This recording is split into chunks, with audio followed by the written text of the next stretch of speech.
Λέω σε όλους, έχουμε πρόβλεψη με κερί.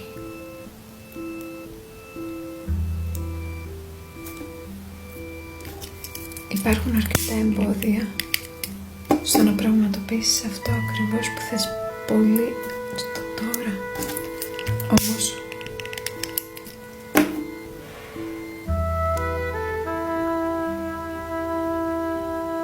πρέπει να κάνεις υπομονή και να είσαι σταθερό.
Χρειάζεται να δεις αν όντως αυτό το άτομο σου ταιριάζει.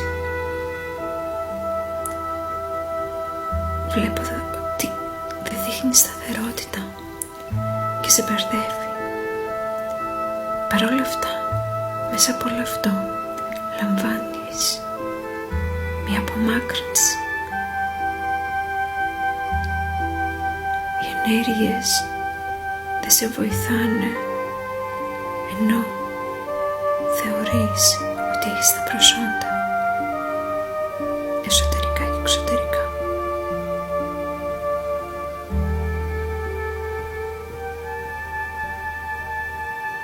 Έχεις ξεκινήσει βαθιά μέσα σου και πιστεύεις ότι αυτό το άτομο δεν σου ταιριάζει.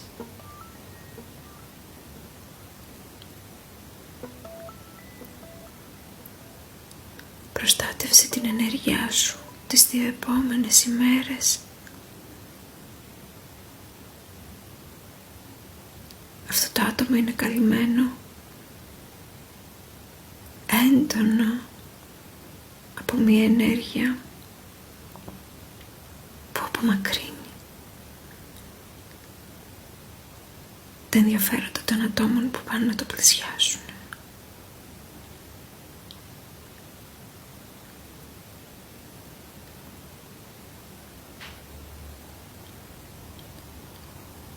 Εάν έχεις κάποιο γυναικολογικό πρόβλημα,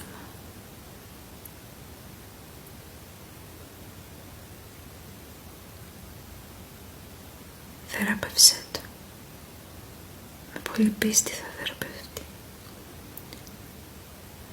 Εάν είναι επαναλαμβανόμενο, πες ότι πλέον είσαι καλά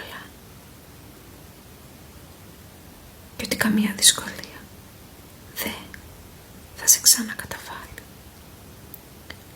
Καμία συναισθηματική ενέργεια δεν θα ξαναπαίξει μαζί σου δύσκολα παιχνίδια, γιατί απλά εσύ δεν θα το επιτρέψεις στον εαυτό σου. Ένα άτομο που είναι πολύ διαφορετικό από τα υπόλοιπα σε σκέφτεται, όμως εσύ λες ότι δεν ταιριάζεις, όχι γιατί δεν αξίζει, αλλά γιατί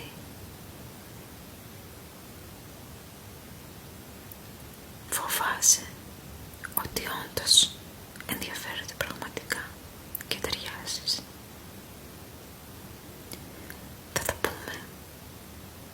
next time. Σε φιλά.